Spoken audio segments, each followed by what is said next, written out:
He is a prominent American lawmaker with decades of notable achievements spanning from here in Tennessee to D.C.'s Capitol Hill. Lamar Alexander served as Tennessee's governor, a U.S. senator, and U.S. education secretary. Now he has written a best-selling book about his life. Quite a life. He calls himself a Republican's Republican and told News Channel 5's Ben Hall he is concerned by the division and anger in today's politics. Alexander supported President Trump while a U.S. senator, but sharply criticized him for what happened on January 6th, which occurred 3 days after he retired from the Senate. The most important thing for a president to do, in the end, is to accept the result of the election, transfer the power peacefully, and keep our country on a stable basis. In his new memoir, The Education of a Senator from JFK to Trump, Lamar Alexander called Trump's actions surrounding January 6th an impeachable offense. He was shocked by the damage done to the Capitol. If politicians today downplay what happened on January 6th, what do you say about that? They shouldn't downplay it.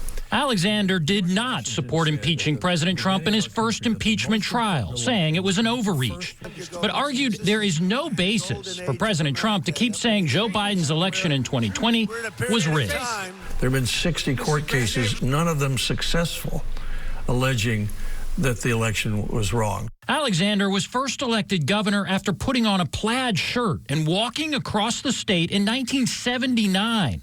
An idea that came from his wife, who was unimpressed with his past campaigns. She thought I was a really dull candidate. So we got to talking, and long and short was, she said, do the things you like to do. You like to walk, you like music, you like to meet people. So that ended up with a walk across the state. He was a Republican elected when Democrats held a supermajority in Tennessee. Now things have flipped. But he says two-party debate and compromise can lead to sharper solutions. I disagreed with President Obama's liberalism and Trump's behavior. But I figured, look, the people elected them. They elected me. They expect us to respect each other's office and work together when we can. Alexander also discussed his friendship with Tennessee author Alex Haley. Haley's book, Roots, about slavery, was recently banned in some Tennessee schools. Alexander said that's wrong. We need to get over this business of canceling out part of history. We need to teach it all. Confederate generals, Union soldiers, denial of civil rights, winning civil rights. I mean, we're a work in progress. Alexander was also president of the University of Tennessee and ran for president of the United States twice. You can see his candid, unedited interview on Inside Politics.